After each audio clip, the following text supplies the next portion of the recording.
Hello guys, and welcome back to my YouTube channel, or welcome if you're new here.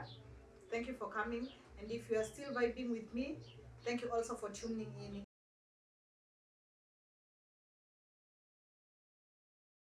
So on today's topic, we're going to talk about the vaginal hygiene. In this case, we're going to call it the kitty because of YouTube regulations and rules. So the first step we're going to talk about is keeping the undergarments dry. But what I mean, guys, is when you're urinating as a lady, you're supposed to be having a soft piece of cloth or a tissue.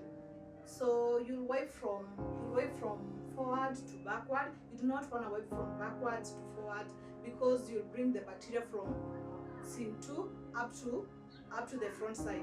You're gonna make your kitty have a lot of infections because of the bacteria from the back. Also, when you're wiping, you do not want to overwipe, because overwiping will make the kitty very dry. It will cause it to have rashes, and you're gonna have skin irritations, which can also make you have itchiness or discomfort when you are having your intercourse with your partner. So it will bring about infections. And the second thing we're gonna talk about is changing of sanitary towels. Ladies, I know all of us during the month we have our periods. So we have the heavy flows, the people who have heavy flow, and we have the people who have the light flow. And you also have people who like just using tampons. You just can use whatever you want if it's comfortable with you. The pads and the tampons. So let's talk about the people who use the sanitary towels. If you are having late periods, you can change your sanitary towels from 4 to 6 hours in between. When you are having like heavy flow, you can change your sanitary towels after like every 3 hours.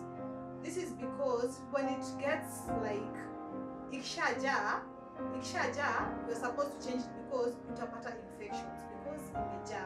Also, you'll have like uncomfortability and bad odor, which is not good even for a lady. Okay, when you are using a tampon, you're supposed to change it after every 6 hours. It has already absorbed, and you do not want like the things to be messy in there. So let's look at that. And on that step, we're gonna talk about using feminine items. This is like the things that are being sold online today. We have like the things that ladies are using for tightening the kitties and things like that. You do not want to perfume in there, you do not want to use lotions and etc. This is because we are using a lot of chemicals in the kitty, and it is not good. Okay, so the fourth thing that we're gonna talk about is how we clean our kitty. A lot of ladies out there do not know that you're not supposed to clean your kitty with soap.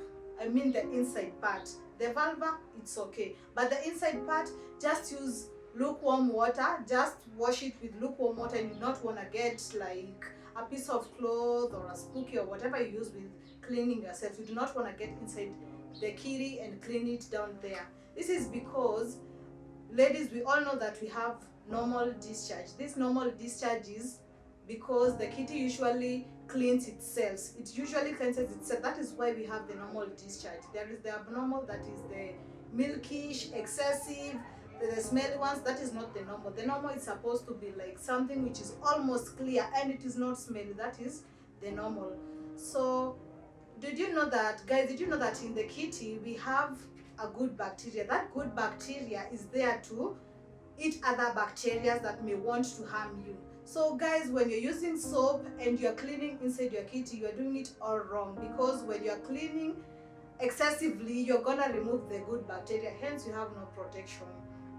Okay, so, and the fifth thing we're gonna talk about is avoid douching. By douching, I mean like after you have finished using the bathroom, there are people who tend to like clean inside the kitty.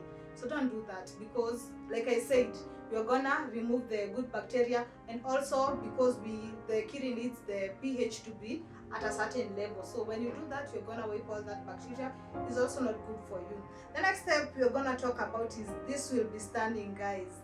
But believe it or not, you are not supposed to shave your pubic hair. I know how this sounds, but you're not supposed to. This is because people who use razors tend to like leave cuts there, ingrown hairs, you're gonna have pimples. We know all that. We know how that comes in between. So when you're having pimples, it gets messy because blood and all that. But all in all, guys, I leave for you to decide, because some of us feel like when you're shaving, you are very clean, and some of us like, I don't know, you guys ni venye mtachagua juu kuna venye utaka tu like wakae tu hivyo. But I'm gonna say that ukiacha like kuwa na pubic hair, as long as ni safi ni sawa. And if you want to shave, it's okay, but don't use chemicals. Just make sure you're using the right equipment.